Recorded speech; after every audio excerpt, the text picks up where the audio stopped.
into a solution of NaOH at the temperature of 58 degrees. Then every 7 days we opened the unit for aeration and also for the titration with HCl. And the objective is the calculation of, or the calculate of the weight of CO2 generation by this formula. And we have carried out the characterizations of the cumulative CO2 generation, the weight loss, the chemical analysis by FTR, the thermal analysis by TGI-DTG, and finally by the morphological aspect, visual, and by SEM. So, beginning with this figure represents the cumulative CO2 generation by PHBV and also its biocomposite aerosperimetric test in soil. When we have obtained a large evolution of when we have obtained the large evolution of the CO2 generation by the PHBV PPS biocomposite compared to the PHBV NEAT. This result can be probably due to the chemical composition of the prickly pear seed, its concentration of lignin, and consequently more aromatic and hydroxyl groups, in addition to the amount of carbon present in PHBV, thus facilitating biodegradation. So we can say that the PHBV PPS degraded better than the PHBV NEAT. This result of the weight loss confirms our results.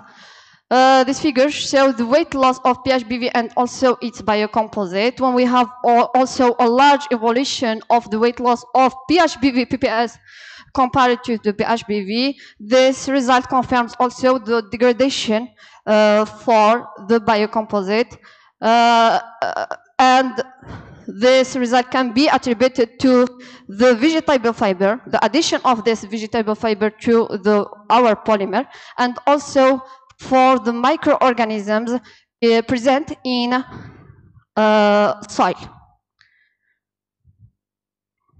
For the analysis, for the chemical analysis by FTR, we have obtained the same bands for all samples, but in the after spirometric test in soil, we have obtained a reduction of the all of intensity corresponding also for the OH and even for the CO or carbonyl. This result can be explained by the action of the microorganisms attack. For the ATG and DTG, we have obtained a reduction of the onset temperature of degradation of PHBV, mainly in PHBV PPS.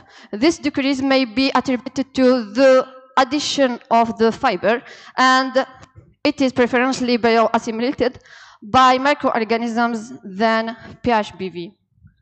For the morphological aspect or the visual aspect, we have obtained the films become brittle and fragile and underwent defragmentation on the surface due to the microbial attack and thus biodegradation. And this result was confirmed by the SEM by the presence of the small holes and cavities on the surface, thus confirms its degradation compared to the PHBV NEAT. For conclusions, the amount of carbon dioxide, CO2, and weight loss of PHBV PPS biocomposite was higher than PHBV NEAT. The FTR analysis showed that a large decrease in the intensity of all characteristic bands of PHBV and also in its biocomposite. The thermal analysis showed that the that the one-set temperature of degradation as well as the degradation rates of PHBV PPS and PHBV NEAT after 83 days were reduced compared to the reference, and the existence of cavities and cracks on the film surface, mainly for the biocomposite, which confirms the biodegradation. The obtained results were confirmed that the introduction of PPS in the PHBV, in addition to the presence of microbial attack in medium, accelerates its biodegradation. Thank you for your attention.